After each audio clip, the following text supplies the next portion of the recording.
Hello everyone, कैसे हो आप सभी लोग। हमारा क्रैश कोर्स चल रहा था जिसमें हम परसेंटेज चैप्टर पढ़ रहे थे। ये लगभग खत्म होने वाला है। ये हमारी ऑलमोस्ट लास्ट सेशन है।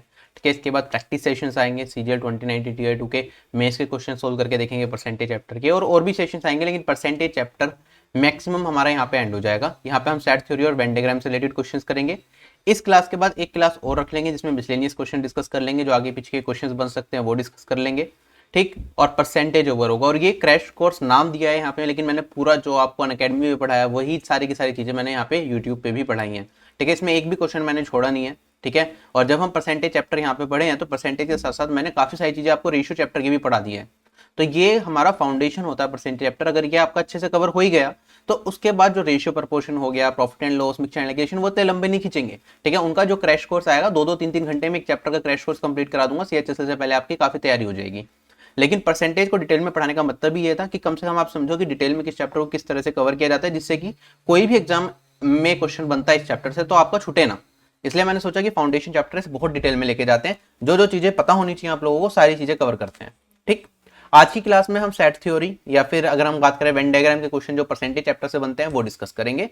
ठीक, ये एसएससी एग्जाम जैसे सीजीएल सीएचएसएल उनके लिए तो इंपॉर्टेंट है ही। इसमें आरआरबी एनटीपीसी एग्जाम में कई बार वेन डायग्राम के अच्छे क्वेश्चन आ जाते हैं परसेंटेज चैप्टर से, तो वो भी डिस्कस कर लेंगे। ठीक, तो सीजीएल अगर आप तैयारी कर रहे हो तो मैं बता दूंगा कहां तक आपके लिए वीडियो काम किया। उसके बाद जब 3 वाले वेन डायग्राम्स पे हम जाएंगे तो वो सीजीएल के लिए ज्यादा इंपॉर्टेंट नहीं है। ठीक है, रीजनिंग में एक आधा क्वेश्चन आ गया तो आ गया, वरना वो बेसिकली आपके एमटीएस क्या कहते हैं आरआरबी एनटीपीसी एग्जाम्स में या किसी और एग्जाम में पूछे जाएंगे। ठीक, तो स्टार्ट करते हैं बिल्कुल बेसिक से। सबसे पहला क्वेश्चन है हमारे पास ये। क्वेश्चन में कहता है एक एग्जाम हो रहा है जिसमें 52% स्टूडेंट क्या है, इंग्लिश में फेल है। और अगर मैं बात करता हूं आगे, 42% स्टूडेंट है मैथ्स में फेल, 17% स्टूडेंट दोनों ही सब्जेक्ट में फेल हैं। हमें बताना है कितने परसेंट स्टूडेंट्स ऐसे हैं जो दोनों सब्जेक्ट्स में पास हैं। ठीक, इस तरह के क्वेश्चंस को देखो कैसे करना है। सबसे पहली अप्रोच हमारी क्या होती है, एक एग्जाम में बैठने वाले स्टूडेंट्स तो 100% होंगे, तो जो भी नंबर ऑफ स्टूडेंट्स होंगे टोटल जो एग्जाम में बैठे हैं उन्हें हम कितना मानेंगे, स्टूडेंट्स ले लो या कैंडिडेट्स ले लो, वो कितने होंगे हमारे पास, 100% होंगे। अच्छा, अब इनमें दो चीजें बनती है मेरे पास, स्टूडेंट्स या तो पास होंगे या फेल होंगे। तो हमारे पास जब भी इस तरह के क्वेश्चन बनेंगे या तो पास से रिलेटेड पूछेगा या फेल से रिलेटेड पूछेगा या दोनों से रिलेटेड ही पूछ लेता है। तो मैं सब तरीके से आपको ये क्वेश्चन करके बताऊंगा। ठीक, अगर मैं बात करूं टोटल नंबर ऑफ स्टूडेंट्स अगर 100% है तो मैंने यहां पे एक डब्बा बना लिया। ठीक है, मैंने कहा ये डब्बा रिप्रेजेंट किसे कर रहा है, 100% को रिप्रेजेंट कर रहा है, ये सारे स्टूडेंट्स को रिप्रेजेंट कर रहा है। अब यहाँ पे कहता है इंग्लिश में बच्चे क्या हुए हैं, 52% बच्चे फेल हुए हैं। तो मैंने एक सर्कल बना लिया, ये 52% जो बच्चे हैं इन 100% बच्चों में से ही होंगे। तो मैंने कहा ये मैं बात कर रहा हूँ इंग्लिश की, और इंग्लिश में यहाँ पे फेल होने वाले बच्चे कितने हैं, 52%। तो यहाँ पे मैं कह सकता हूँ जो डायग्राम बना रहा हूँ ये फेल का बना रहा हूँ एक तरीके से। ठीक है, टोटल स्टूडेंट्स है, यहाँ पे फेल की बात कर रहे हैं हम।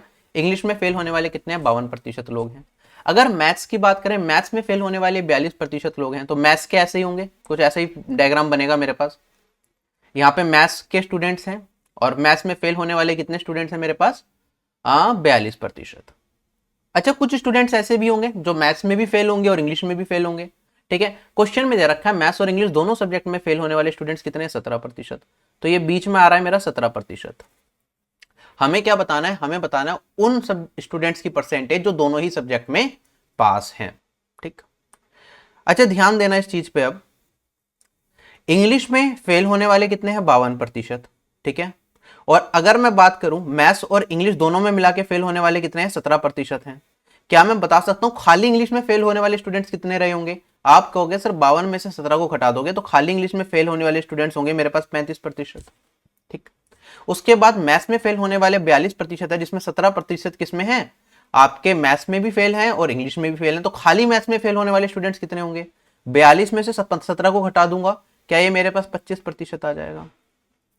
ठीक, अच्छा अगर मैं इस कर्व की बात करूं, मैं इस वाले पोर्शन की बात कर रहा हूं, ये वो स्टूडेंट है जो किसी ना किसी सब्जेक्ट में फेल है, या तो मैथ में फेल है या फिर इंग्लिश में फेल है या फिर दोनों में फेल है। अगर इन तीनों को ऐड कर दिया जाए तो मैं कह रहा हूं यहाँ पे मैथ्स और इंग्लिश, मैथ्स में फेल हो या फिर इंग्लिश में फेल हो या फिर दोनों में फेल हो, ऐसे टोटल नंबर ऑफ स्टूडेंट्स कितने हो गए, 35 जमा 25 जमा 17।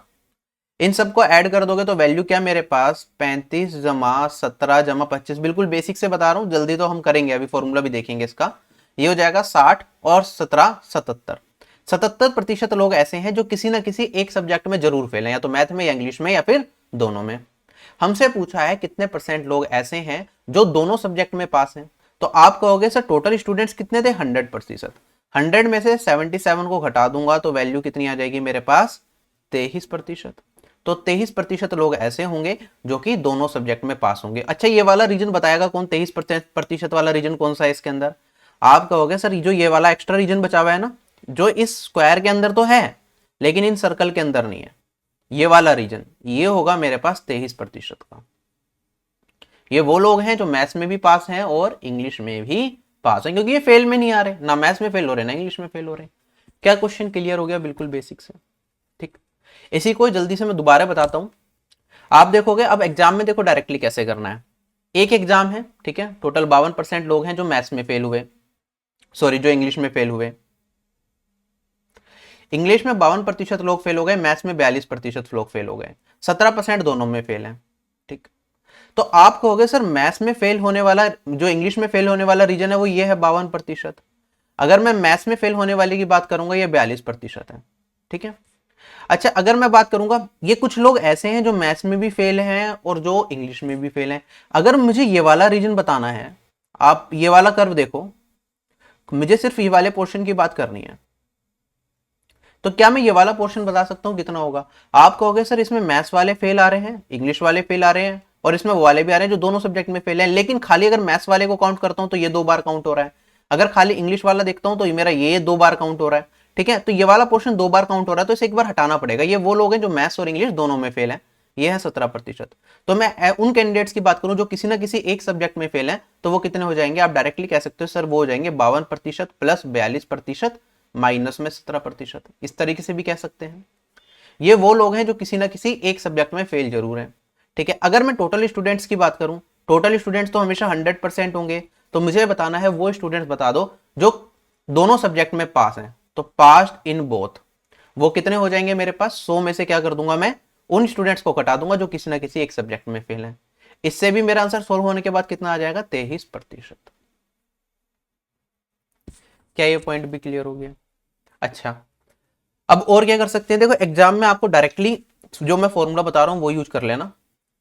ठीक है, जो फॉर्मूला हमारे पास क्या होगा, आप कहोगे अगर ये फेल वाले कर्व की बात कर रहा हूं, फेल वाले स्टूडेंट्स की बात कर रहा हूं मैं, तो आप कहोगे टोटल जो कि 100% होता है plus fail in both equal किसके बराबर होगा? ये होगा fail in maths plus fail in English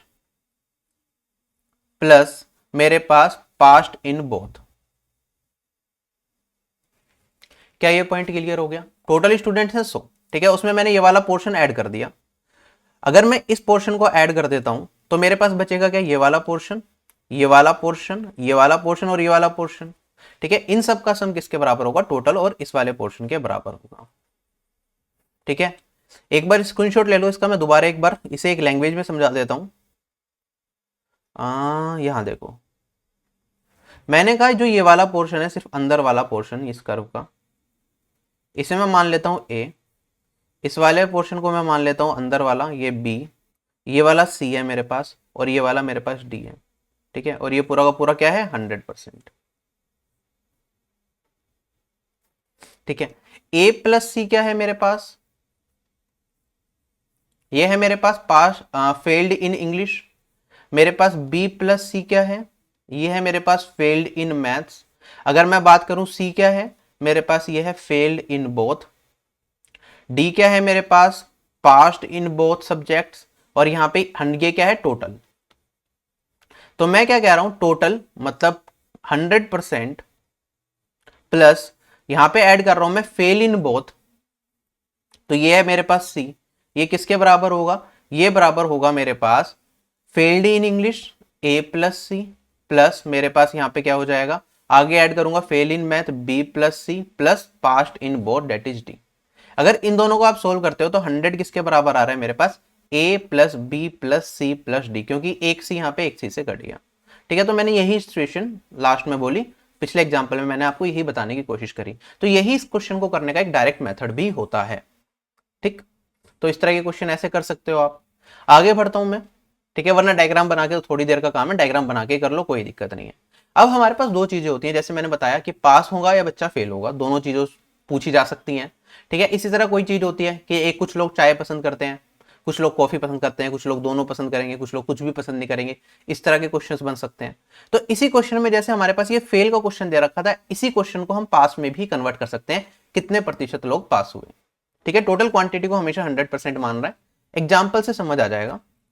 देखो हमें क्वेश्चन में क्या कह रहा था, अभी मैंने फेल वाला कर्व बताया था कि इंग्लिश में फेल होने वाले 52% लोग हैं, ठीक है, ये इंग्लिश है, फेल होने वाले 52% है। अब डायरेक्टली इसी में करेंगे।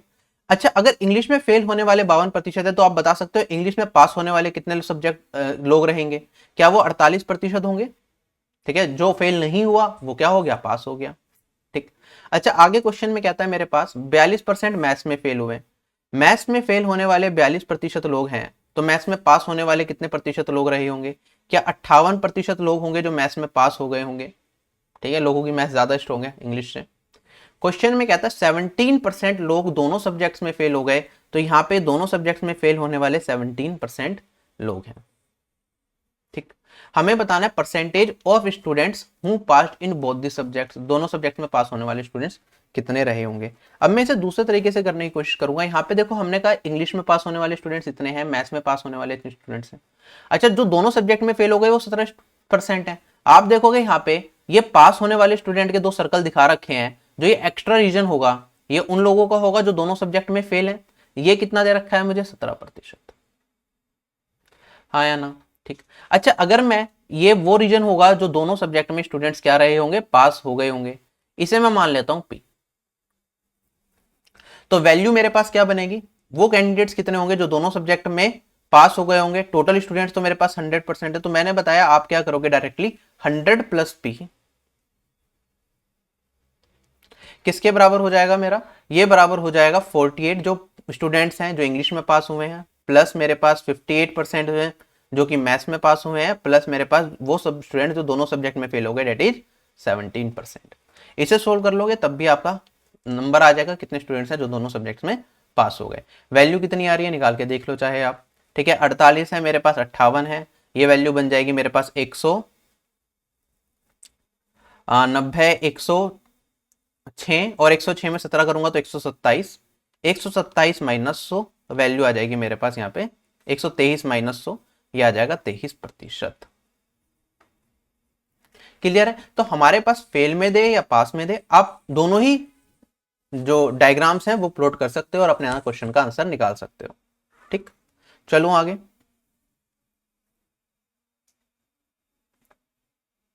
अब इसी तरह का एक और क्वेश्चन है, एक एग्जाम होता है जिसमें 65% स्टूडेंट हिस्ट्री में पास होते हैं, 55% स्टूडेंट पास होते हैं हिंदी में, और 5% स्टूडेंट दोनों सब्जेक्ट में फेल हो जाते हैं। तो अगर मैं बात करूं यहाँ पे हिस्ट्री की, तो यहाँ पे कितने परसेंट फेल स्टूडेंट पास हो रहे हैं, 65%, ठीक है। अगर मैं बात करता हूँ हिंदी की तो 55% स्टूडेंट पास हो रहे हैं, और अगर मैं बात करूं दोनों सब्जेक्ट में फेल होने वाले स्टूडेंट्स कितने हैं, 5%, तो ये वाला रीजन 5% को बताएगा जो दोनों सब्जेक्ट में फेल है, ठीक है। आगे बढ़ते हैं, हमें बताना है कितने परसेंट स्टूडेंट्स ऐसे होंगे जो दोनों सब्जेक्ट में पास हो गए होंगे, हमें ये वाला रीजन बताना है कि कितना होगा। तो आप कहोगे सर टोटल तो 100% होगा, मैं कहूंगा 100% plus past in both the subjects, तो 100% प्लस इस रीजन को मैं पी मान लेता हूं, ये किसके बराबर होगा मेरे पास, 65 जमा 55 प्लस 5। अब ये थोड़े टाइम के बाद आप ये चीजें मेंटली भी कर पाओगे, तो पी की वैल्यू कितनी आ जाएगी, 65 और 55 120 और 5 125 माइनस 100, डेट इज 25%। ये मेरा इस क्वेश्चन का आंसर हो जाएगा। चलो आगे।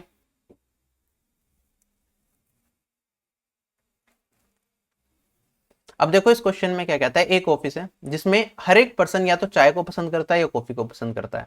आगे कहता है 70% लोग ऐसे हैं जो चाय पसंद करते हैं, 50% लोग ऐसे हैं जो कॉफी पसंद करते हैं। हमें बताना है कितने परसेंट लोग ऐसे हैं जो चाय ना पसंद करें ना कॉफी पसंद करें, या खाली चाय पसंद करें खाली कॉफी पसंद करें, या फिर दोनों पसंद करें, ठीक।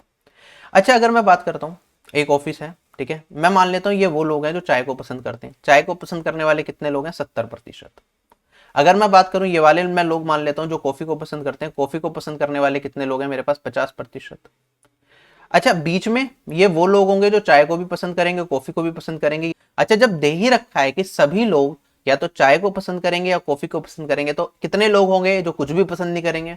तो वो तो 0% लोग होंगे। अगर टोटल की बात करूं, टोटल कितने लोग हैं मेरे पास? 100% लोग हैं। अच्छा वो या तो चाय पसंद करेंगे या कॉफी पसंद करेंगे। अब आगे कहता है कितने लोग ऐसे होंगे जो खाली चाय पसंद करेंगे, खाली कॉफी पसंद करेंगे और दोनों पसंद करेंगे। अच्छा क्या आप बता सकते हो कितने प्रतिशत लोग हैं जो दोनों चीज पसंद कर रहे हैं? ठीक है, आप कहोगे तो सर टोटल तो मेरा पास 100% है, इसमें चाय और कॉफी दोनों पसंद करने वाले 70 और 50% लोग हैं, तो टोटल कितने स्टूडेंट परसेंट बन रहा है? अगर चाय और कॉफी वालों को जोड़ दूं मैं सिंगल सिंगल, तो आप कहोगे सर 120% लोग बन रहे हैं। अब 120% तो पॉसिबल नहीं है, तो मतलब होगा क्या? जो 20% लोग ऐसे रहे होंगे जो कि चाय और कॉफी दोनों पीते होंगे, तभी तो चाय पीने वाले और कॉफी पीने वालों का सब मेरे पास 120% बन रहा है, क्योंकि 20% लोग क्या रहे होंगे? कॉमन रहे होंगे। तो ये 20% लोग तो ऐसे आ गए जो चाय को भी पियेंगे, कॉफी को भी पियेंगे। क्लियर? अच्छा अगर चाय पीने वाले पूछेंगे तो 70 में से 20 को घटा देंगे तो कितने प्रतिशत लोग बचेंगे? 50% लोग बचेंगे। और अगर मैं कॉफी की बात करूं, कॉफी पीने वाले कितने लोग बचेंगे? 50 में से 20 को घटाऊंगा तो ये बचेंगे मेरे पास 30% लोग जो खाली कॉफी पियेंगे। ठीक है, सभी लोग कुछ ना कुछ पियेंगे, तो आप कहोगे सर 50 जमा 30 जमा ये वाली वैल्यू कितनी है मेरे पास? 20। ये कितना आ गया? 100%, जो क्वेश्चन में दे रखा था। चीजें बैलेंस चल रही है, कहीं भी कोई दिक्कत नहीं आ रही। चलूं आगे। अब हमारे पास क्वेश्चन में क्या कहता है? 56% लोग ऐसे हैं जो चाय पसंद करते हैं, 42% कॉफी पसंद करते हैं, 35% दोनों पसंद करते हैं। हमें बताना है ये सारी चीजें। ठीक है, तो सबसे पहले मैं इसे चाय वाला मान लेता हूँ। चाय पसंद करने वाले हमेशा ही ज्यादा लोग रहे हैं। चाय पसंद करने वाले 56% लोग हैं। कॉफी पसंद करने वाले कितने लोग हैं? क्या ये 42% लोग हैं? और चाय और कॉफी दोनों पसंद करने वाले कितने लोग हैं? ये मेरे पास 35% लोग हैं, ये वाले रीजन में। अच्छा एक चीज बताओ, अगर ये 35% लोग हैं, आप क्या ये बता सकते हो खाली चाय पसंद करने वाले कितने लोग होंगे? तो खाली चाय पसंद करने वाले लोग निकालने के लिए हमने करना क्या है? जो चाय पीते हैं उनमें से जो दोनों चाय और कॉफी दोनों पसंद करते हैं, इसे घटा दो। 56 में से अगर मैं 35 को घटा दूंगा तो वैल्यू कितनी आ जाएगी मेरे पास? 21%।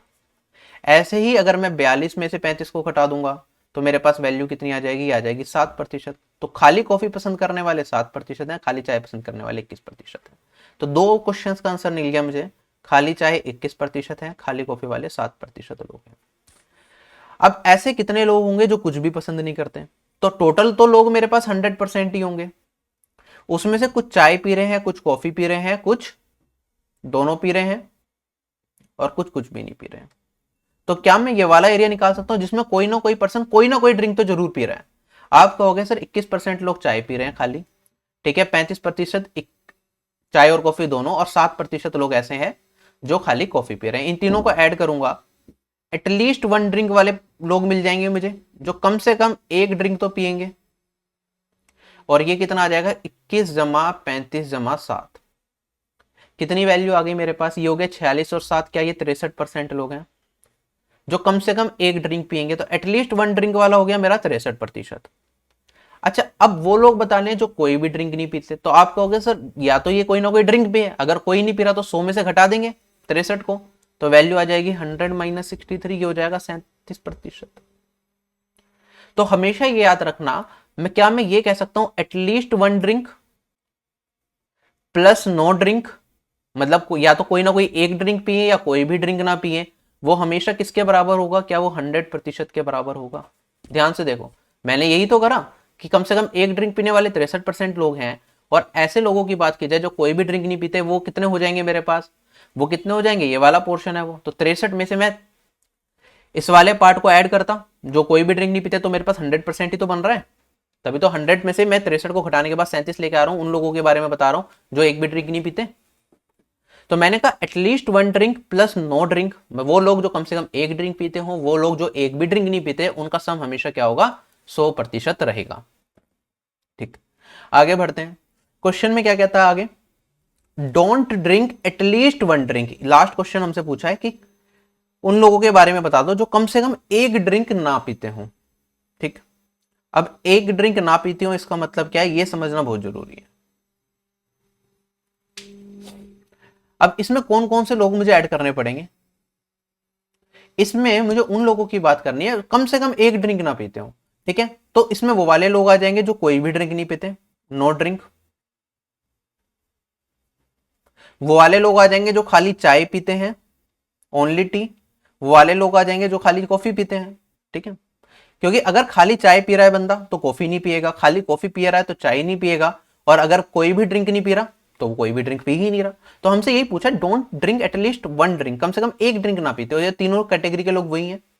तो जो कोई भी ड्रिंक नहीं पीता वो लोग कितने हैं मेरे पास, आप कहोगे वो मेरे पास हैं 37%।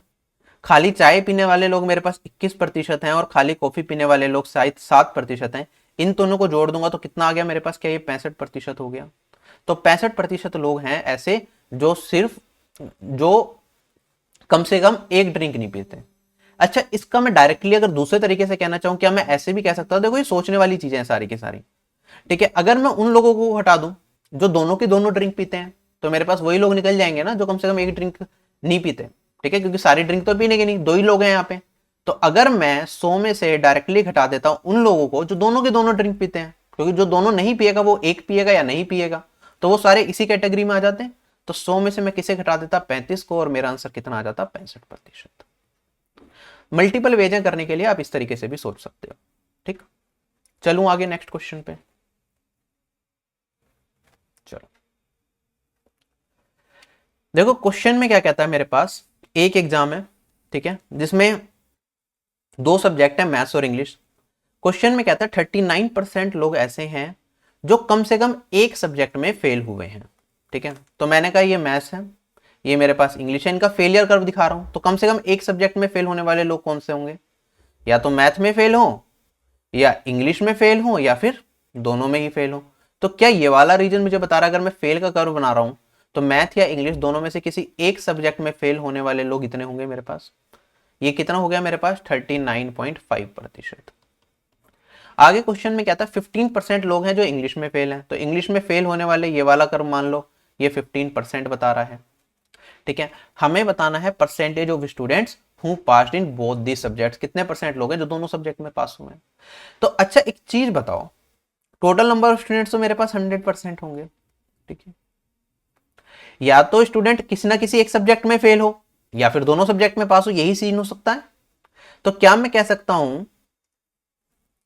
फेल्ड इन एटलीस्ट वन, जो अभी पिछले क्वेश्चन में भी बताया था, प्लस पास्ड इन बोथ, क्या ये टोटल क्वांटिटी टोटल के बराबर हो जाएगा जितने स्टूडेंट्स हैं मेरे पास, या फिर मैं कह सकता हूं 100% के बराबर होगा। एटलीस्ट वन, एक ना एक सब्जेक्ट में फेल होने वाले 39.5% लोग हैं। और अगर मैं बात करूं पास्ट इन बोथ, ये मुझे बताना है ये किसके बराबर होगा, 100% के। पास्ट इन बोथ की वैल्यू कितनी आ जाएगी, 100 minus 39.5, this is nothing but 60.5%। Option number A is correct. जो ये फालतू की इंफॉर्मेशन दे रखी थी इंग्लिश में फेल होने वाले 15% लोग हैं, इसकी इस क्वेश्चन में जरूरत ही नहीं थी, आप डायरेक्टली अपना आंसर बता सकते थे, ठीक। चलो आगे। तो ये दो चीज याद रख लेना, ठीक है। अगर दो लोगों में कंपेयर कर रहे हो, जैसे इंग्लिश और मैथ्स दे दिया, खाली इंग्लिश और हिस्ट्री दे दिया, कोई दो सब्जेक्ट दे दिया, कोई दो चीजों के बारे में बात कर रहे हैं, तो फेल्ड इन बोथ किसके बराबर होगा, ये होगा 100 minus passed in at least one subject. ऐसे ही फेल्ड इन बोथ या ऑल हो तो ये होगा 100 minus failed in at least one subject, ठीक।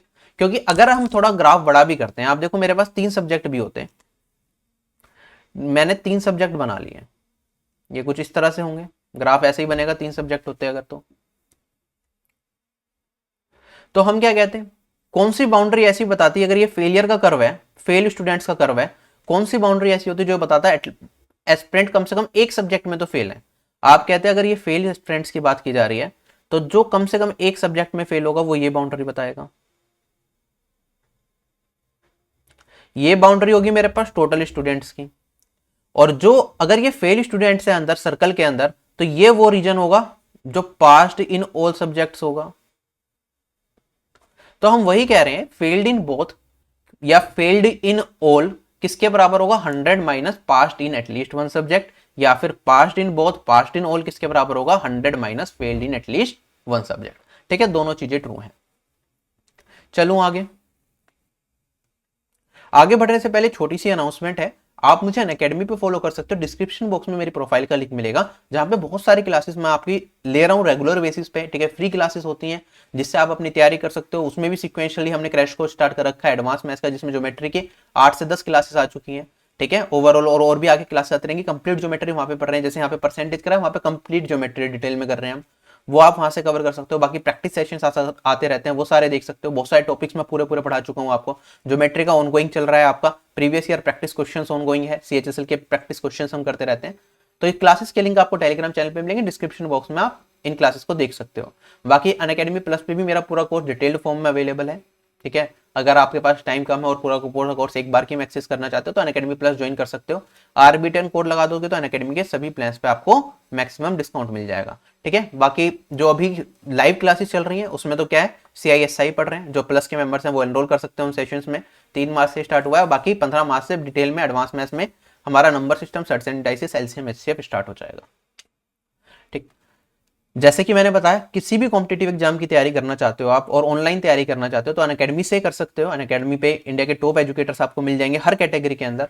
आपको सिर्फ रेफरल कोड यूज करना है RB10, इसे अप्लाई करते ही सभी कैटेगरी में मैक्सिमम जो भी डिस्काउंट चल रहा होगा वो मिलेगा आपको। SSC कैटेगरी का कुछ इस तरीके से है। SSC कैटेगरी में मैं क्वांटिटेटिव एप्टीट्यूड पढ़ाता हूँ, अलग अलग बैचेस आते रहते हैं, ठीक है। डेली आपकी 300 प्लस क्लासेस होती हैं।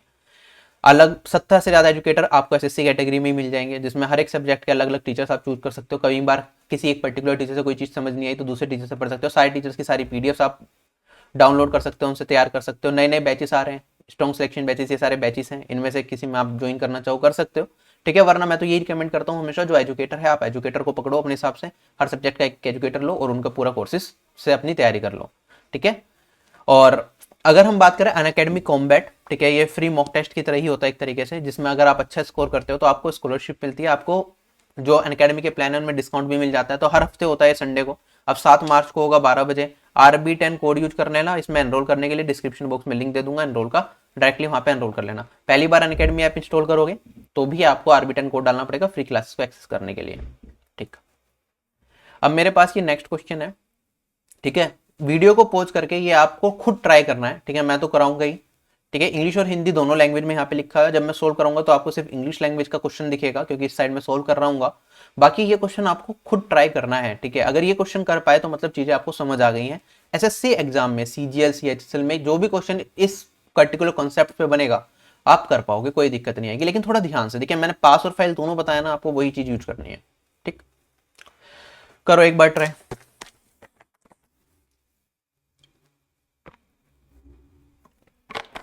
अब मैं स्टार्ट कर रहा हूं कराना।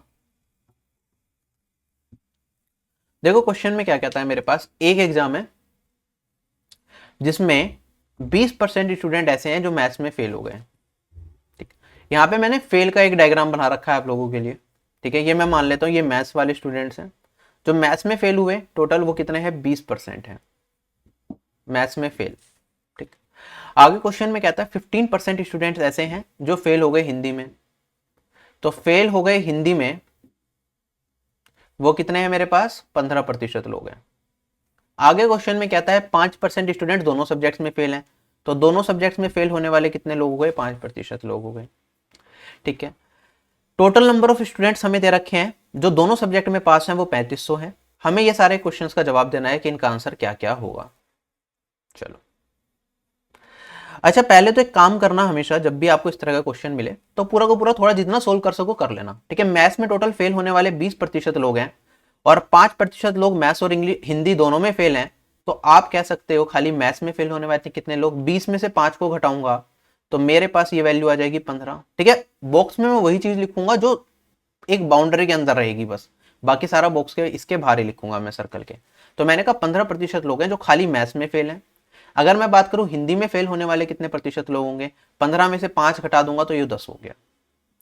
अच्छा अगर मैं बात करूं दोनों सब्जेक्ट में पास होने वाले स्टूडेंट्स कितने होंगे, ये 15 है हिंदी में फेल है, सॉरी मैथ्स में फेल है 15, 10 हिंदी में खाली फेल है और मैथ्स और हिंदी दोनों में फेल होने वाले 5 है।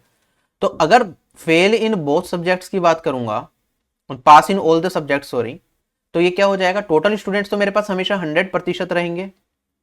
तो मैंने कहा ये हो जाएगा 100 माइनस मेरे पास यहाँ पे 15 जमा 5 जमा 10, ठीक है। तो ये वैल्यू कितनी आ जाएगी, 100 में से मैंने 30 को घटाया तो वैल्यू आ गई 70%। 70% लोग ऐसे आ गए जो दोनों सब्जेक्ट्स में पास हैं। अब जितने हमने ट्राई करा है इसमें से जितने क्वेश्चन हो सकते हैं वो एक एक करके सोल्व करते हैं। क्वेश्चन में क्या था, खाली मैथ्स में फेल होने वाले कितने लोग हैं, 15% हमने अभी निकाला, ये वाला रीजन। खाली हिंदी में फेल होने वाले कितने प्रतिशत लोग हैं, तो हिंदी में 10% लोग हैं। अब ये पास वाला सीन आ गया, पास वाला सीन आ गया, बाद में बात करेंगे। Failed in at least one subject, ठीक है, कितने लोग ऐसे हैं जो किसी ना किसी कम से कम एक सब्जेक्ट में क्या है, फेल है। तो आप यहां से निकाल सकते हो कि कितने लोग हैं कम से कम एक सब्जेक्ट में फेल है। तो आप कहोगे यहां पे मैथ्स में फेल होने वाले 15 हैं, ठीक है, मैथ्स और हिंदी में फेल होने वाले 5 हैं, और हिंदी में खाली फेल होने वाले 30 हैं। तो ये वाला रीजन मुझे बताएगा कि कितने लोग ऐसे होंगे जो किसी ना किसी कम से कम एक सब्जेक्ट में तो फेल होंगे। तो ये कुछ और नहीं है, इन तीनों का सम है 15 जमा 5 जमा 10, ये हो जाएगा मेरे पास 30%। ठीक है, फिर ये पास की बात कर रहे हैं, बाद में बात करेंगे। Past in at least, past in at least, past in at least, चलो ठीक है, ये हो गया। अब लास्ट में टोटल नंबर ऑफ स्टूडेंट्स बता दो कितने हैं, ये भी निकाल सकते हैं। हमने कहा था कि जो दोनों सब्जेक्ट्स में पास हैं, ठीक है, पास इन बोथ दी सब्जेक्ट्स, वो थे 70%। क्वेश्चन में दे रखा है पास इन बोथ दी सब्जेक्ट्स 3500 लोग हैं, तो 70% किसके बराबर है, 3500 के बराबर है। टोटल नंबर ऑफ स्टूडेंट्स कितने होंगे, 100%। तो 100% की वैल्यू यहाँ पे 0 से 0 कटेगी, 7 से काटूंगा तो मेरे पास आ जाएगा यहाँ पे 50। 1% 50 के बराबर, 100% किसके बराबर, 5000 के बराबर। तो टोटल नंबर ऑफ स्टूडेंट्स रहेंगे 5000। चलो अब आगे मूव करते हैं। अब यहां पे दोबारा से इस क्वेश्चन को मैं पास की फॉर्म में देखने की कोशिश करूंगा, पास स्टूडेंट्स का कैसे देखेंगे। ठीक है, यहां पे मैं मान लेता हूं ये वो लोग हैं जो मैथ्स में पास हुए हैं खाली, ये वो लोग हैं मेरे पास जो हिंदी में पास हुए हैं, और ये वो लोग हैं जो मैथ्स और हिंदी दोनों में पास हुए हैं। ठीक है, चलो क्वेश्चन में कह रहा है हमारे पास 20% लोग मैथ्स में क्या हुए थे, फेल हो गए थे। तो पास हुए कितने होंगे मैथ्स के अंदर, आप कहोगे सर मैथ्स के अंदर पास होने वाले 100 में से 20 घटा दूंगा 80। हिंदी में 15% लोग फेल हुए थे, तो हिंदी में पास कितने हुए होंगे, आप कहोगे सर हिंदी में पास हुए होंगे 100 में से 15 घटा दूंगा तो हिंदी में पास होने वाले होंगे 85। अच्छा, अगर हम बात करें दोनों सब्जेक्ट्स में पास होने वाले कितने लोग हैं, अभी थोड़ी देर पहले निकाला था पास इन ऑल द सब्जेक्ट्स, मेरे पास कितना आया था 70। तो दोनों सब्जेक्ट्स में पास होने वाले कितने प्रतिशत लोग हैं, 70% लोग हैं। ये मुझे अभी इस क्वेश्चन में गिवन है। टोटल स्टूडेंट्स की बात करूंगा, टोटल तो मेरे पास 100% ही रहेगा। अब आगे ले लेते हैं दूसरा पेन। चलो अच्छा, मुझे ये बताना हो खाली मैथ्स में पास होने वाले कितने लोग हैं। मैथ्स और हिंदी में 70% लोग पास हो रहे हैं, खाली मैथ्स में पास होने वाले लोग 80 हैं। तो खाली मैथ्स में पास होने वाले 80 हैं, तो खाली मैथ्स में जो हिंदी में पास ना हो, खाली मैथ्स में पास हो, वो कितने हो जाएंगे, 80 में से 70 को घटा दूंगा, ये वाली वैल्यू क्या आ जाएगी मेरे पास, 10%। खाली मैथ्स में पास होने वाले आ गए मेरे पास 10% लोग। अगर मैं बात करूंगा हिंदी में पास होने वाले 85 है, मैथ और हिंदी में पास होने वाले 70 है, खाली हिंदी में पास होने वाले कितने लोग हो जाएंगे मेरे पास, 85 में से 70 को घटाऊंगा तो मेरे पास वैल्यू कितनी आ जाएगी, ये 15। तो ये हो गए 15% लोग। अच्छा, अगर मैं बात करूं दोनों सब्जेक्ट्स में फेल होने वाले कितने लोग हैं, ये तो आपको पता ही है, क्वेश्चन में दे रखा था दोनों सब्जेक्ट में फेल होने वाले 5% लोग हैं, तो आप यहां पे लिख सकते हो डायरेक्टली 5%। चेक करके देखना चाहो चेक कर सकते हो चीजें सही है नहीं गई। Total number of students check कर लो, यहाँ पे दोनों सब्जेक्ट्स में फेल 5 हैं, 5 जमा खाली मैथ्स में पास होने वाले 10 हैं, कि मैथ्स और हिंदी में पास होने वाले 70 है, और यहाँ पे 15 है। क्या ये 100 बना रहा है, बना रहा है, मतलब हमने जो चीजें करी है बिल्कुल सही है। अब बाकी बचे हुए क्वेश्चंस पे आते हैं। क्वेश्चन में कहता है पास्ट ओनली इन मैथ्स, जो खाली मैथ्स में पास हुए कितने हैं, 10%। पास्ट ओनली इन हिंदी, खाली हिंदी में पास होने वाले कितने हैं, 15% हैं। Past in both the subjects, ये तो हमने अभी थोड़ी देर पहले निकाला था, वो तो 70%। Past in at least one subject, खाली कम से कम एक सब्जेक्ट में पास होने वाले कितने हैं। तो आप कहोगे सर दोनों सब्जेक्ट में फेल होने वाले 5% से 100 में से 5 भी घटा दूंगा, या तो मैं 100 में से 5 घटा दूं तो मेरे पास आ जाएगा 95%। वरना मैं क्या कर सकता हूं, ये वाला पोर्शन निकाल सकता हूं। ये पोर्शन कितना हो जाएगा, 10 जमा 70 जमा 15। अब भी आएगा मेरे पास कितना, 95%। किसी भी तरीके से कर सकते हो, आपके ऊपर है। Past in Hindi but failed in maths, ठीक है, हिंदी में पास हूं बट मैथ्स में फेल हूं, वो कौन सा रीजन होगा, क्या वो मेरे पास ये वाला रीजन आएगा, यहां से लेके ये वाला रीजन, ठीक है, तो ये कितना था मेरे पास, जो हिंदी में पास है लेकिन मैथ्स में फेल है, 15% लोग हैं नहीं है। या फिर मैं कह सकता हूँ ये वो लोग हैं जो खाली हिंदी में पास हैं, passed in maths but failed in Hindi, maths में पास हैं लेकिन हिंदी में फेल हैं, ये 10% लोग हैं। ठीक है, डायग्राम को बस समझना है आपको, अगर डायग्राम समझ आ गया क्वेश्चंस में कुछ नहीं है, बेसिक से बनाना आना चाहिए आपको। क्लियर है, अगर ये क्वेश्चन कर लिया, मुझे नहीं लगता एसएससी एग्जाम में कोई भी क्वेश्चन है जो इस तरह का पूछा जाए और आप ना कर पाओ, क्योंकि एसएससी में जो क्वांटिटेटिव एप्टीट्यूड में आएंगे वो 2 ही लेवल तक आते हैं, 3 लेवल के भी आएंगे तो मैं अभी करना तो सिखाऊंगा ही आपको, आप सीख के जाओ जिससे कि क्वेश्चन में करने में दिक्कत ना आए। अब ये वाला क्वेश्चन थोड़ा सा मुश्किल है, ये क्वांटम कैट का क्वेश्चन है, मुश्किल भी नहीं कहेंगे, लॉजिकल है थोड़ा सा, कई बार हम बेसिक तरीके से जाते हैं तो गड़बड़ कर देते हैं क्वेश्चन को करने में, तो एक बार खुद ट्राई करना, फिर मैं करा ही रहा हूं आपको। देखो क्वेश्चन में क्या कहता है, मेरे पास एक क्लास है जिसने 2 टेस्ट लिए, एक फिजिक्स का लिया और एक मैथ्स का लिया।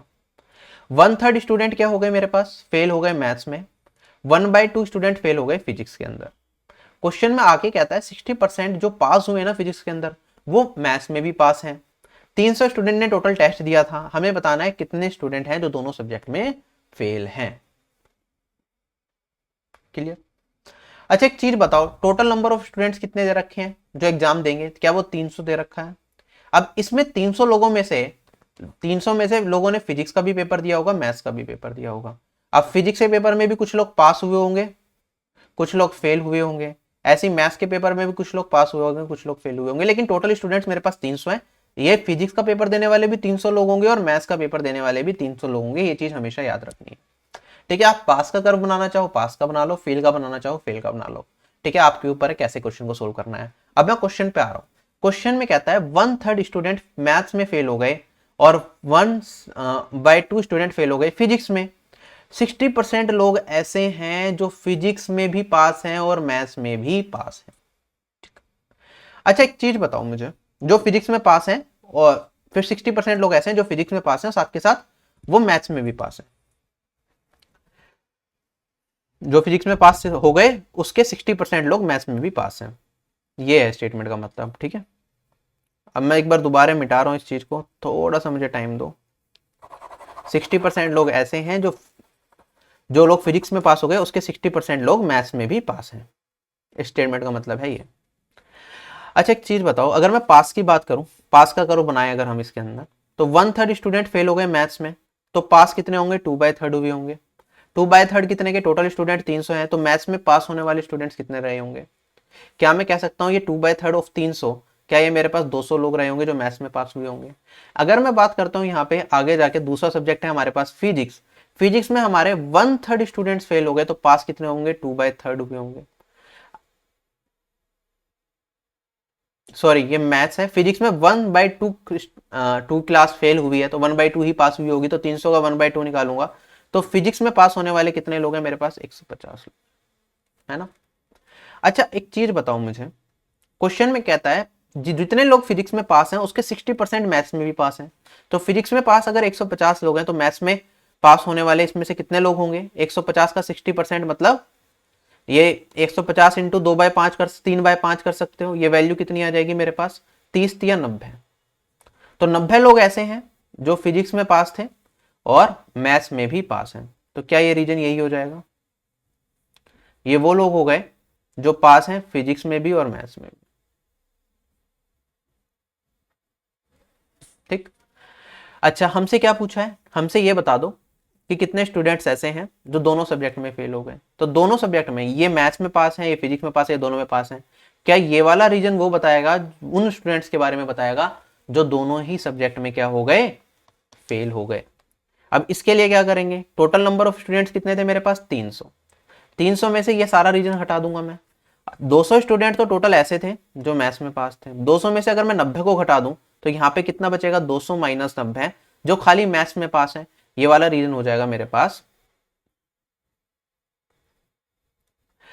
यहाँ पे वैल्यू 90 घटने के बाद मेरे पास वैल्यू आ जाएगी 110। ठीक है, तो ये वाला रीजन तो हो गया मेरे पास 110 खाली मैथ्स में पास स्टूडेंट्स का। अच्छा अगर मुझे पूरा रीजन चाहिए कि किसी ना एक सब्जेक्ट में पास हो जाए तो मुझे ये रीजन चाहिए, तो इसमें मैं डायरेक्टली क्या कर सकता हूँ, 110 में डायरेक्टली 150 को भी ऐड कर सकता हूँ, तो मेरे पास वैल्यू कितनी हो जाएगी, 300 में से मैं घटा दूंगा 110 प्लस 150, तो ये वो स्टूडेंट आ जाएंगे दोनों सब्जेक्ट में फेल हैं, और ये हो जाएगा 300 में से 260 को घटाऊंगा, आंसर आ जाएगा 40। 40 इज माई आंसर। क्लियर है क्वेश्चन? ठीक है, तो बस आपको यही पकड़ना था कि कितने परसेंट लोग पास हो रहे हैं, उसी के हिसाब से आप क्वेश्चन को पूरा सोल्व करके अपना आंसर निकाल सकते थे। ठीक है, तो डायग्राम से करना थोड़ा आसान है ये वाला क्वेश्चन। चलूं आगे।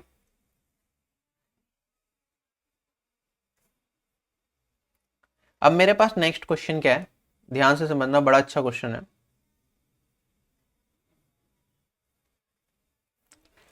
देखो क्वेश्चन में क्या कहता है, मेरे पास 100 बच्चों का ग्रुप है। ठीक है, 32% लोग क्या करेंगे, हॉकी खेलेंगे, 64% लोग फुटबॉल खेलेंगे और 40% लोग क्रिकेट खेलेंगे। आगे कहता है 14% लोग ऐसे हैं जो हॉकी और फुटबॉल दोनों खेलेंगे, 15% लोग ऐसे हैं जो फुटबॉल और क्रिकेट खेलेंगे, 13% लोग हैं हॉकी और क्रिकेट खेलेंगे, 6% लोग हैं जो सारे के सारे गेम खेलते हैं। ठीक है, हमें बताना है कितने लोग ऐसे हैं जो खाली एक गेम खेलते हैं, कितने परसेंट लोग ऐसे हैं जो कम से कम 2 गेम खेलते हैं, और कितने परसेंट लोग ऐसे हैं जो हॉकी और फुटबॉल तो खेलेंगे लेकिन क्रिकेट नहीं खेलेंगे। ठीक, हमें ये चीज बतानी है कितने लोग ऐसे हैं। अच्छा, यहाँ पे एक स्टेटमेंट और ऐड कर लेना इसमें, all the players play at least 1 game, मतलब हर एक बच्चा कम से कम कोई ना कोई एक गेम जरूर खेलता है। ठीक, तो ये ऐड कर लेना, यहाँ पे लिखा हुआ नहीं है, मान के चलना कि हर एक बच्चा एक ना एक गेम यहाँ पे जरूर खेलता है। तो टोटल अगर 100 लोग हैं तो यहाँ पे आप देखोगे 100 लोगों की बात कर रहा हूं, यहाँ पे मेरे पास है 100 लोग। एक सेकेंड,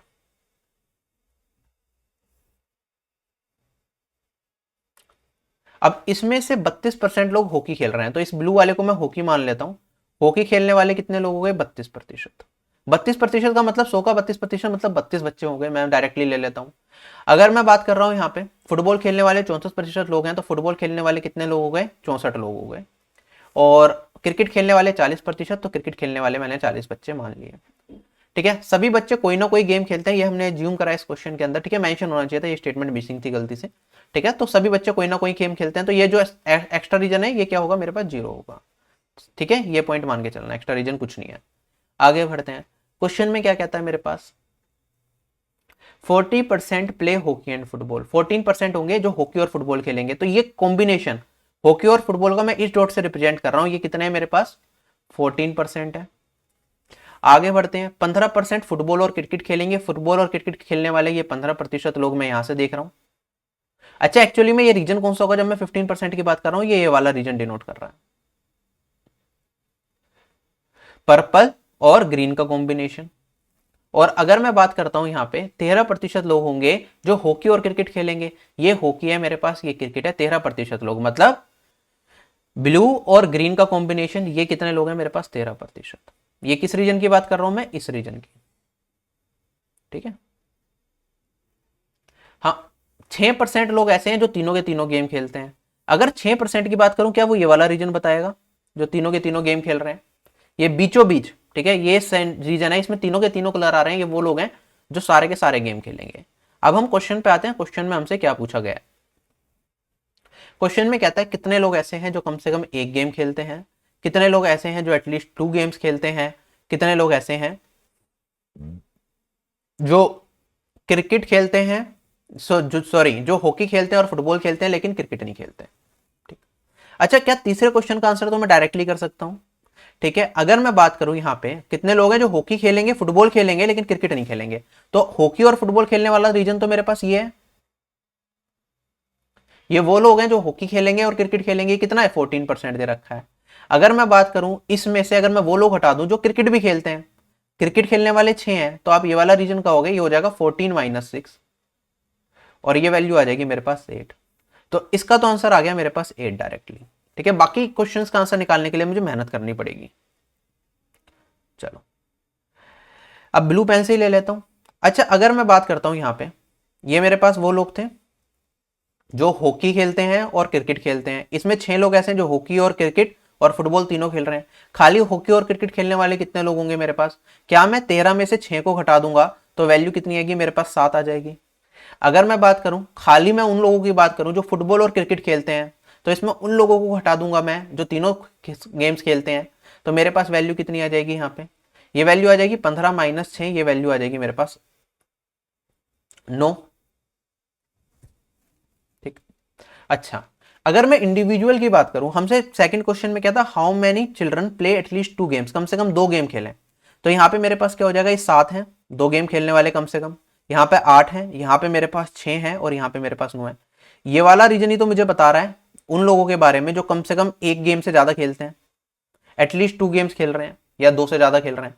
तो ये मेरे पास किसके बराबर हो जाएगा, 7 जमा 6 जमा 8 जमा 9, और ये वैल्यू कितनी आ जाएगी, 17 और 7 24 और 6 30। 30 बच्चे ऐसे हैं जो कम से कम दो गेम खेलते हैं। अब हमसे पूछा है how many children play only 1 game, उन बच्चों के बारे में बता दो जो सिर्फ एक गेम खेलेंगे। तो वो कैसे सोल्व करेंगे, देखो मेरे पास क्या है, यहाँ पे हॉकी खेलने वाले 32 लोग हैं, ठीक है। इसमें हॉकी खेलने वाले बच्चों में कुछ लोग ऐसे भी हैं जो क्रिकेट भी खेलते हैं, कुछ फुटबॉल भी खेलते हैं, वो लोग हटाने पड़ेंगे।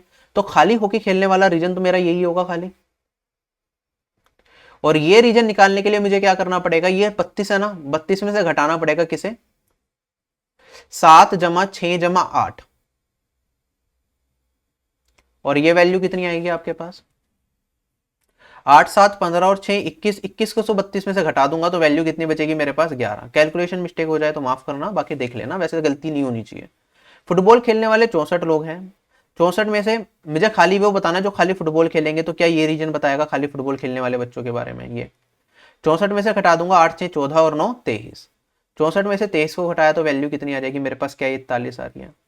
खाली अगर मैं बात करूं क्रिकेट खेलने वाले बच्चे कितने होंगे, ये हो जाएंगे मेरे पास इतने। तो यहाँ पे मेरे पास वैल्यू कितनी थी, क्रिकेट खेलने वाले 40 थे, 40 में से 9 जमा 6 15, 15 और 7 मेरे पास 22, 40 में से 22 को घटा दूंगा तो वैल्यू कितनी आ जाएगी मेरे पास 18।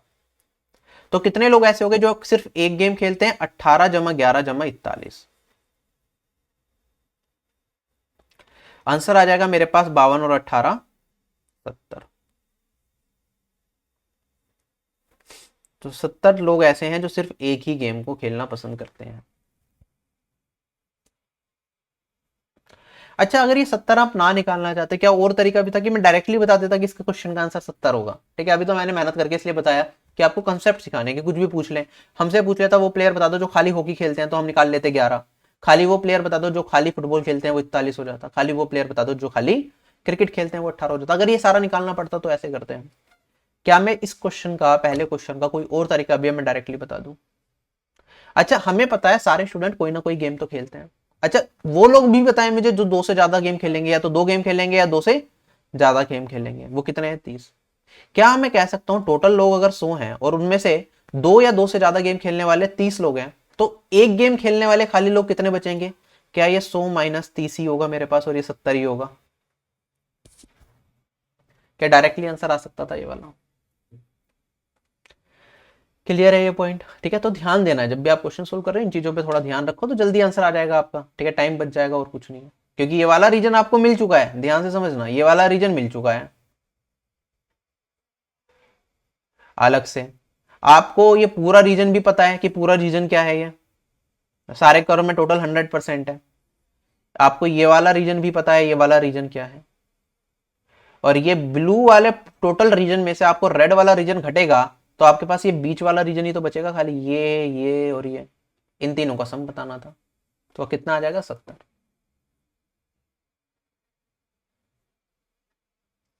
ठीक है, अब हमारे पास जो क्वेश्चन बनते हैं वो यूनियर और इंटरसेक्शन पे भी बनते हैं, ठीक है। छोटी क्लास में पढ़ते थे, छोटा सा कंसेप्ट रिवाइज करा देता हूँ। मान लो मेरे पास एक सेट है ए, ठीक है, इसे मैं डिनोट कर रहा हूँ कुछ इस तरह से। इसमें 4 वैल्यूज हैं 0 1 3 7। एक मेरे पास है, छोटी क्लास में पढ़ते थे, सेट बी, मतलब इसका मतलब ये है कि ए क्या क्या वैल्यूज हो सकती है कि 0 हो सकती है, 1 हो सकती है, 3 हो सकती है, 7 हो सकती है। 11वीं क्लास में आया था कंसेप्ट ये। बी की मैं बात करूं, मेरे पास सेट है 3 7 8 9। बी कौन कौन सी वैल्यू ले सकता है, बी ये 4 वैल्यू ले सकता है। अगर हमें बताना हो ए यूनियन बी, मतलब ए और बी मिला के कौन कौन सी वैल्यू ले सकते हैं, तो हम कहते हैं यूनियन का साइन होता है, मतलब इन दोनों की कंबाइंड वैल्यू, दोनों मिला के कौन कौन सी वैल्यू ले सकते हैं। तो हम कहते हैं इसमें ये वैल्यू मेरे पास क्या होगी, ए की जितनी वैल्यू होंगी वो तो सारी की सारी आएंगी, और इसके अंदर वो वैल्यू आएंगी बी की जो ए के अंदर नहीं है। तो मेरे पास ए की सारी वैल्यू आ गई 1 0 1 3 7। अगर मैं बात करूंगा बी की, तो बी के अंदर ये 4 वैल्यूज हैं, बी ये 4 वैल्यू ले सकता है। तो यहाँ पे 3 और 7 तो मैं ऑलरेडी लिख चुका हूं, तो 8 और 9 एक वैल्यू और है। तो मेरे पास आ जाएगा ए यूनियन बी कितना हो जाएगा मेरे पास 0 1 3 7 8 9। ऐसे ही इसे हम यूनियन बोलते हैं। एक होता है हमारे पास इंटरसेक्शन, ए इंटरसेक्शन बी। ठीक है, ये क्या चीज बताता है, ये एक बेसिकली और या ए हो या बी हो, तो इनमें से ये सारी वैल्यूज हो सकती हैं। कहीं ना कहीं ये और सिंबल को रिप्रेजेंट करता है, किसने बीटेक वगैरह करी हो उसे पता होगा। और ये रिप्रेजेंट करता है एंड सिंबल को। एंड सिंबल का मतलब ए या बी में से फिक्स, इंटरसेक्शन मतलब कॉमन वैल्यूज ए और बी की। तो यहाँ पे ए और बी की कॉमन वैल्यू कौन सी है, 3 और 7 है। तो मैं कहूंगा ये मेरे पास हो जाएगा 3 और 7। ठीक है, ज्यादा कुछ करने की जरूरत नहीं है, बस ये पता होना चाहिए बेसिक चीजें। ठीक है, तो अगर हम इसे रिप्रेजेंट करते हैं, इसमें मैं इसे ए से रिप्रेजेंट कर दूं, इसे मैं रिप्रेजेंट कर दूं बी से, तो क्या आप बता सकते हो मेरे पास ये ब्लू वाला पूरा सेट ए है, ये पर्पल वाला सेट बी है। तो मैं कह सकता हूं मेरे पास जो अगर ए यूनियन बी निकालना हो, तो ए यूनियन बी, तो ये पूरा का पूरा रीजन आ जाएगा।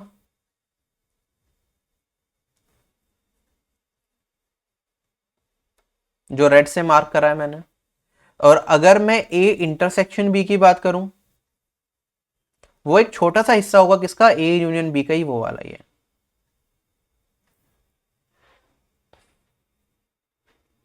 क्या कुछ चीजें रिवाइज हो गई, क्लियर है ये पॉइंट। मतलब ए के में मैंने कहा 4 वैल्यूज थी, तो आप 0 1 3 7 वैल्यूज थी ना, तो यहाँ पे 0 1 वैल्यूज इधर रही होंगी, 3 7 वैल्यू इधर रही होगी मेरे पास, और बाकी जो 8 9 वैल्यू है बी में अलग है, 8 9 वैल्यू यहाँ पे रही होगी।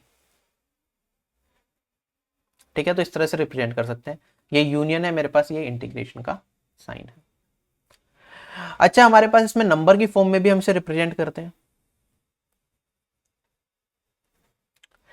एन ए यूनियन बी क्या होता है मेरे पास, ये बराबर होता है n A plus n B minus n A intersection B.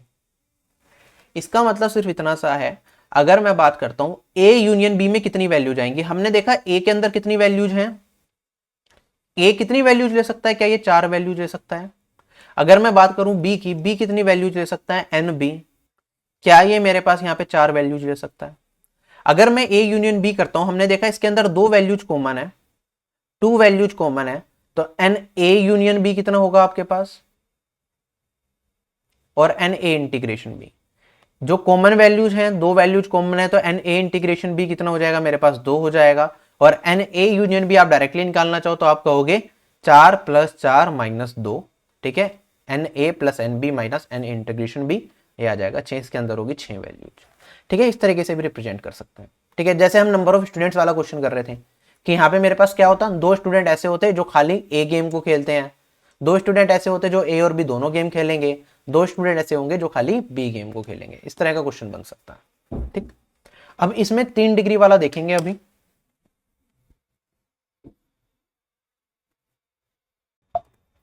देखो अब यहाँ पे मेरे पास क्या है, मैंने 3 सेट्स बनाए हैं। मतलब जैसे अभी हमने क्वेश्चन देखा है, अभी पीछे क्वेश्चन भी करा था इस टाइप का, जिसमें 3 सर्कल्स हैं, एक बड़ा, ये मेरे पास राउंड वैल्यू है। मैंने कहा है यहाँ पे मेरे पास 3 सेट्स हैं ए, ये मेरे पास बी सेट मैंने मान लिया, और ये वाला सेट मैंने मान लिया सी। ठीक, अच्छा ये कितनी वैल्यूज ले सकता है इसके अंदर, क्या ये सर्कल, ये जो ब्लू सर्कल है ये रिप्रेजेंट करेगा। तो मैं कह सकता हूँ ये मेरे पास एन ए हो गया, जो वैल्यूज यहाँ पे आ सकती हैं। इसे मैं एन बी से डिनोट कर सकता हूँ कि बी कौन कौन सी वैल्यूज ले सकता है, और यहाँ पे मैं कह सकता हूँ एन सी, इसमें कितनी वैल्यूज आ सकती हैं, टोटल नंबर ऑफ वैल्यूज। अच्छा, अगर मैं बात करता हूँ यहाँ पे इस वाले पोर्शन को, जब मैं ए लिख रहा हूँ तो इसका मतलब मैं किस बाउंड्री की बात कर रहा हूँ, इसके चारों तरफ जो बाउंड्री है, ये मेरा ए के बराबर मैंने फिलहाल मान लिया। ठीक है, ऐसे ही मैंने यहाँ से ये वाली बाउंड्री जो है, ये पूरी पूरी किसके बराबर मान ली, ये मैंने बी के बराबर मान ली। ऐसे ही ये सी है, इसे डी मान लेता हूँ, इसे ई, इसे एफ, और इसे जी मान लेता हूँ, मान सकता हूँ। ठीक है, ध्यान चलते रहना, एक इंपॉर्टेंट फॉर्मूला मुझे बताना है। क्या आप बता सकते हो एन ए की वैल्यू क्या होगी। एन ए तो वो होगा जितनी भी वैल्यूज ए के अंदर आ सकती हैं, तो ए वैल्यूज, डी वैल्यूज, जी वैल्यूज और एफ वैल्यूज। क्या ये मेरे पास A plus D plus G plus F के बराबर होगा। अगर मैं बात करूंगा एन बी की, तो ये किसके बराबर होगा, क्या ये मेरे पास B plus E plus G plus D के बराबर होगा। ऐसे ही अगर मैं बात करूं एन सी की, तो ये किसके बराबर होगा, ये सी plus F plus G plus ई के बराबर होगा। ठीक। अच्छा अगर मैं बात करूं ए इंटरसेक्शन बी, या फिर मैं बात कह रहा हूं क्या, एन ए इंटरसेक्शन बी, मतलब वो वैल्यू जो ए में भी है और बी में भी है, तो आप कहोगे सर ये वाली वैल्यूज मेरे पास कौन सी बची, क्या ये वाली वैल्यूज बची जो ए सेट और बी सेट दोनों के अंदर है, तो ये मेरे पास क्या डी प्लस जी के बराबर होगा। ऐसे ही अगर मैं बात करता बी इंटीग्रेशन सी में, मेरे पास ये वैल्यू आ जाएंगी, क्या ये मेरे पास g प्लस ई के बराबर होगा। और ऐसे ही अगर मैं ले लूं एक और value that is a intersection f, जो एक में और c के अंदर वैल्यूज कॉमन होंगी, a इंटीग्रेशन c, ये किसके बराबर हो जाएगा, ये मेरे पास f प्लस जी के बराबर हो जाएगा। अच्छा एक चीज बताओ, कौन सा सेट ऐसा होगा जो तीनों में कॉमन होगा, a में b में और c में, क्या वो मेरे पास ये g वैल्यू बचेगी जो तीनों के अंदर आ रही है, तो ये हो गया। अब देखो इन सब को यूज करते हुए एक हमारे पास बहुत प्यारा सा फॉर्मूला बनता है। अगर मैं आपसे पूरा सेट निकालने की बात करूं कि मुझे वैल्यू बतानी है n A union B union C, ठीक है, मुझे इस पूरे ग्राफ की वैल्यू बतानी, एक पर्पल से लेते हैं, मुझे वैल्यू बतानी है इसकी, यहां से लेके पूरी की पूरी बाउंड्री अगर हम ड्रॉ करते हैं तो ये किसके बराबर होगा, क्या ये मेरे पास a plus B plus C plus D plus E plus F plus G, इन सब के सम के बराबर होगा। इसके लिए एक डायरेक्ट फॉर्मूला होता है, वो साथ के साथ हम प्रूव कर लेंगे, ठीक है, बिल्कुल डिटेल में जाने की जरूरत नहीं, बस फॉर्मूला आपको याद होना चाहिए, एग्जाम में क्वेश्चन आए जिससे कि आप कर पाओ ये फॉर्मूले को लगाने के बाद। आप कहोगे सर ये सारा का सारे सभी सेट्स का जो यूनियन होगा वो किसके बराबर होगा, ये बराबर होता है n A plus n B plus n C plus n A intersection B intersection C minus n A union B plus n B, sorry A intersection का साइन है यहाँ पे, n A intersection B plus n B intersection C plus n C intersection, ये इसके बराबर होगा। Clear. अच्छा अब ये कैसे निकल के आया, इसे सोल्व करके देख लेते हैं, वैल्यू क्या आ रही है। एन ए की वैल्यू कितनी है, A plus D plus G plus F, A plus D plus G plus F. N B की वैल्यू क्या है, B plus E plus G plus D plus n C की value C plus F plus G plus E. अब यहाँ पे plus में n A intersection B intersection C है तो प्लस जी, माइनस में n A union B, A intersection B कितना है मेरे पास डी प्लस जी प्लस मेरे पास जी प्लस ई प्लस मेरे पास एफ प्लस जी, यही होगा। इसे सोल्व करूंगा, आप देखोगे यहाँ पे मेरे पास ए कितनी बार आ रहा है इस वाले पार्ट में, ए एक बार आ रहा है तो ए एज इट इज रहेगा, आगे कहीं ए आ ही नहीं रहा। अच्छा अगर यहाँ पे प्लस करता हूं मैं, डी कितनी बार आ रहा है इस वाले पूरे पोर्शन में मेरे पास, एक बार और यहाँ पे दो बार, ठीक, और यहाँ पे आप देखोगे डी कितनी बार आ रहा है, एक बार, तो यहाँ पे मैं इसमें से क्या कर दूंगा, इस डी को घटा दूंगा, ये वैल्यू मेरे पास क्या बचेगी, प्लस एक सिंगल डी बचेगा। ऐसे ही जी की बात करेंगे, जी कितनी बार आ रहा है, एक दो तीन, तीन बार मेरे पास जी आ रहा है, और यहाँ पे अगर मैं देखूंगा एक जी चार बार जी, और यहाँ पे कितनी बार आ रहा है, तीन बार जी आ रहा है, तो चार में से तीन बार जी घटाऊंगा तो मेरे पास जी बचेगा एक बार। अब मैं बात करता हूँ एफ की, एफ कितनी बार आ रहा है, यहाँ पे दो बार एफ आ रहा है, यहाँ पे कितनी बार आ रहा है, एक बार एफ आ रहा है, तो मेरे पास एक बार एफ बचेगा। एफ के बाद मेरे पास वैल्यू आई बी की, बी सिर्फ एक बार स्टार्टिंग में आ रहा है, बाद में कहीं बी नहीं आ रहा, तो बी एक बार आएगा। अगर मैं बात करता हूँ ई की, तो ई यहाँ पे दो बार आ रहा है और यहाँ पे कितनी बार, सिर्फ एक बार, तो यहाँ पे एक ई बचेगा। और ई के बाद मेरे पास वैल्यू जी हम ऑलरेडी ले चुके हैं, उसके बाद डी हो गया है, सी हो गया है, सी नहीं हुआ। अच्छा अगर मैं बात करूँ सी की, तो सी यहाँ पे सिर्फ एक बार आ रहा है तो सी एज इट इज एक बार आएगा। उसके बाद एफ हो गया, जी हो गया, ई हो गया, सारी चीजें हमारी हो चुकी हैं। हमारे पास फाइनली बचा क्या, A plus B plus C plus D भी आ गया, ई भी आ गया, एफ भी आ गया, जी भी आ गया। क्या ये वाला पार्ट, ये वाला फॉर्मूला इसके बराबर आ गया, तो मैं कह सकता हूं ये वाली वैल्यू किसके बराबर होगी, n A union B union C. This is my formula that we need to remember. देखो क्वेश्चन में क्या है, आरआरबी एनटीपीसी का क्वेश्चन है, ध्यान से समझना। सीबीएसई बोर्ड में क्या दे रखा है, 53% जो स्टूडेंट्स है ना वो पास हो गए बायोलॉजी। ठीक है, तो मैंने मान लिया ये बायोलॉजी है, इसके अंदर पास होने वाले स्टूडेंट्स हैं 53%। आगे बढ़ते हैं, उसके बाद 61% पास हुए इंग्लिश में, तो इसे इंग्लिश मान लेता हूँ। इंग्लिश में पास होने वाले कितने हो गए, 61% हो गए। और आगे दे रखा है 60% पास हो गए हिस्ट्री में, तो इसे हिस्ट्री मान लेते हैं। इसमें पास होने वाले मेरे पास कितने हैं, 60% लोग। आगे क्वेश्चन में कहता है 24% ऐसे लोग हैं जो पास हुए हैं बायोलॉजी और इंग्लिश में। बायोलॉजी और इंग्लिश मतलब ये वाले रीजन की मैं बात कर रहा हूँ। इसमें पास होने वाले मैं इस पॉइंट से दिखा रहा हूँ। इस पॉइंट पे यहाँ पे मेरे पास कितने हैं, 24% है। अगर मैं बात करूं यहाँ पे 35% हैं जो इंग्लिश और हिस्ट्री में पास हुए हैं, तो इंग्लिश और हिस्ट्री यहाँ पे आएगा। ये मेरे पास कितने हैं, 35% हैं। और फाइनली कहता है कि हिस्ट्री और बायोलॉजी में पास होने वाले 27%। तो यहाँ पे मेरे पास हिस्ट्री और बायोलॉजी वाले में पास होने वाले स्टूडेंट हैं, दैट इज 27%। हमसे कहता है क्वेश्चन में 5% ऐसे लोग हैं जो किसी भी एग्जाम में पास नहीं हुए। अच्छा, किसी भी एग्जाम में पास नहीं हुए, यहाँ पे पास वाले स्टूडेंट्स के हमने ये बना रखे हैं ना, 3 सब्जेक्ट्स के। तो अगर तीनों सब्जेक्ट्स के पास होने वाले स्टूडेंट्स के मैंने ये बना रखे हैं, तो जो किसी भी सब्जेक्ट में पास नहीं हुए वो इस एम्प्टी स्पेस में जाएंगे, जो ये एम्प्टी स्पेस है। तो ये कितना होगा मेरे पास, क्या ये 5% होगा। अच्छा, टोटल स्टूडेंट्स कितने होंगे, क्या ये स्क्वायर बॉक्स टोटल स्टूडेंट्स बचाएगा 100%, और इसमें से इस 5 को हटा दूंगा तो मेरे पास क्या आ जाएगा, यूनियन आ जाएगा। मैं कह सकता हूँ एन, मेरे पास बायोलॉजी के स्टूडेंट्स, इंग्लिश के स्टूडेंट्स और मेरे पास यहाँ पे हिस्ट्री के स्टूडेंट्स का यूनियन कितना हो जाएगा, ये हो जाएगा 100% माइनस मेरे पास कितना 5%, और ये वैल्यू आ जाएगी मेरे पास 95%। मतलब जो तीनों सर्कल के अंदर जो एरिया आएगा वो मेरा 95% के बराबर होगा। 95% स्टूडेंट उसके अंदर है, या फिर मैं कह सकता हूँ 95% ऐसे स्टूडेंट्स हैं जो किसी ना किसी एक सब्जेक्ट में पास हैं। ठीक है, क्योंकि ये पास स्टूडेंट्स के सर्कल्स बने हुए हैं। आगे बढ़ते हैं, क्वेश्चन में कहता है number of students passed in history only. ऐसे स्टूडेंट्स बता दो जो सिर्फ हिस्ट्री के अंदर पास हैं। तो एक तो मेरे पास हिस्ट्री में पास होने वाले सिर्फ ये स्टूडेंट होंगे। ठीक है, इसकी वैल्यू बतानी है। दूसरा पूछा है जो बायोलॉजी में पास है खाली उनके बता दो, जो इंग्लिश में पास है वो वाले स्टूडेंट्स बता दो खाली। और हमें फिर एक चौथा क्वेश्चन और पूछा है रेशियो की फॉर्म। ठीक है, सोल्व करेंगे। अच्छा, आपको पता है, आपको ये वाली वैल्यू पता है, आपको ये वाली वैल्यू पता है यहाँ से लेके यहाँ तक की। क्या आपको ये वाली वैल्यू पता है, मिडल वाली वैल्यू नहीं पता? तो सबसे पहले तो हमें ये निकालना पड़ेगा, अगर ये वाली वैल्यू हमें और मिल जाती है तो क्या मैं कर सकता हूँ भाई, ये वाली इंडिविजुअल वैल्यू, ये वाली इंडिविजुअल वैल्यू, ये वाली इंडिविजुअल वैल्यू बता दूंगा, उसमें से ये घटा दूंगा तो मेरा आंसर आ जाएगा। ठीक है, ये वाली मतलब टोटल में से, टोटल हिस्ट्री में जितने पास होने वाले बच्चे हैं उनमें से अगर जो हिस्ट्री और बायोलॉजी में पास हैं, जो हिस्ट्री और इंग्लिश में पास हैं, वो वाले बच्चे हटा दूंगा, जो अदर सब्जेक्ट में पास है, तो मुझे पता चल जाएगा खाली हिस्ट्री में पास होने वाले कितने स्टूडेंट्स हैं।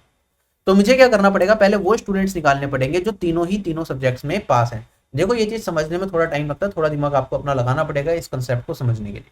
ठीक, तो मैंने कहा सबसे पहले ये वाली वैल्यू निकालूंगा। ये वाली वैल्यू निकालने के लिए फॉर्मूला लगा सकता हूं मैं, अभी थोड़ी देर पहले फॉर्मूला बताया था। मेरे पास क्या होगा, n B intersection B union E union H किसके बराबर होगा, ये मेरा बराबर होगा n B plus n E plus n H plus n B intersection E intersection H, और इसमें हम क्या करेंगे, सब्ट्रैक्ट कर देंगे n A B intersection E plus n E intersection H plus n H intersection B. ठीक है, तो यहां से मेरे पास ये वाली वैल्यू निकालनी है, ये तीनों वैल्यूज दे रखी हैं। तो ये तो मेरे पास 95% दे रखा है। एन बी की बात करूं, बायोलॉजी में 53 है, ये मेरे पास 24 है, बस प्रतिशत नहीं लिख रहा, अब डायरेक्टली लिख रहा हूं। एनएच की बात करेंगे तो ये मेरे पास 60 है, ये 24 है, 61 है, सॉरी ये 61 है, प्लस मुझे एन ये B intersection E intersection H बताना है, इसमें माइनस करना है जो दो दो सब्जेक्ट में पास है। तो एक 24 है मेरे पास, एक 35 है और एक 27 है, तो 24 जमा 35 जमा 27, ये वैल्यू आ जाएगी। अच्छा, आप देखोगे ये 95 है, इन तीनों को ऐड करूंगा तो वैल्यू कितनी बनेगी मेरे पास, 27 जमा 35 करूंगा तो 62, और 62 और 24 करूंगा 86, 86 इधर जाके ऐड हो जाएगा तो मेरे पास वैल्यू कितनी बचेगी, 95 जमा 86, ये किसके बराबर 53 जमा 61 जमा 60। ठीक है, 121 और 174 हो जाएगा ये।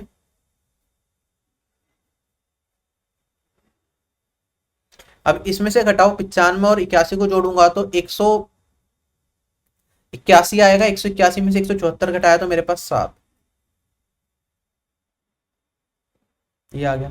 तो ये मिडल वैल्यू मेरे पास क्या हो गई, 7 हो गई। अब यहीं पे आ जाओ, क्वेश्चन को यहीं पे जल्दी जल्दी सोल्व करेंगे। मैं थोड़ा सा मिटा रहा हूं, ठीक है। ये वाली वैल्यू मेरे पास आ गई 7। अच्छा, ये वाली वैल्यू मेरे पास कितनी है, 27 है। 27 में से 7 घटाऊंगा तो ये वैल्यू 20 हो जाएगी। ये वाली वैल्यू 35 है। 35 में से 7 घटाऊंगा तो ये वाली वैल्यू 28 हो जाएगी। मुझे ये वाली वैल्यू बतानी है कितने स्टूडेंट्स हैं जो खाली हिस्ट्री में पास हुए। तो हिस्ट्री में पास होने वाले स्टूडेंट बचेंगे 60 में से 20 को 28 जमा 7, ये तो 35 है। 35 में से 20 को और ऐड कर दूंगा, ये हो जाएगा 55। 55 60 में से 55 घटाऊंगा तो ये वैल्यू मेरे पास कितनी आएगी, ये वाली वैल्यू हो जाएगी मेरे पास 5। क्लियर है ये पॉइंट। 60 में से मैंने घटाया इन तीनों का योग, तो ये 35 जमा 20 55 था, तो ये वैल्यू बचेगी 5। तो खाली हिस्ट्री में पास होने वाले स्टूडेंट्स है मेरे पास 5%। अच्छा, अगर मैं बात करूंगा यहाँ पे, ये टोटल 24 है, ये 7 है। 24 में से 7 घटाऊंगा तो ये वाली वैल्यू निकल के आ जाएगी इस बॉक्स में, और ये वाली वैल्यू कितनी हो जाएगी, ये 17 हो जाएगी मेरे पास। अच्छा, हमें बताना है खाली इंग्लिश में पास होने वाले कितने स्टूडेंट्स हैं। तो 61 में से यहाँ पे मेरे पास 35 जमा 17, ठीक है, इन दोनों का योग तो मुझे पता है 35 है। 35 में से 17 को बढ़ा दूंगा तो ये हो जाएगा 61 माइनस 35 जमा 17। 17 जमा 35 42, 52 घटाऊंगा 61 में से तो ये आ जाएगा 9। खाली इंग्लिश में पास होने वाले 9 लोग हैं। अगर मैं बात करूं खाली बायोलॉजी में पास होने वाले कितने लोग होंगे, तो आप इन तीनों को घटा दोगे 53 में से, इनका सम कितना आ रहा है 17 7 24, 24 और 20 44। तो ये वाली वैल्यू मेरे पास अगेन कितनी आ गई, 9 आ गई। तो यहाँ पे मेरे पास इंग्लिश में खाली पास होने वाले स्टूडेंट्स भी 9 थे, और अगर बायोलॉजी में पास होने वाले स्टूडेंट्स की बात करें, ये भी मेरे पास खाली 9 हैं। आगे बात करते हैं, हमसे पूछा find the ratio of those who passed in history and biology. History और बायोलॉजी में पास हुए बट फेल हुए इंग्लिश में।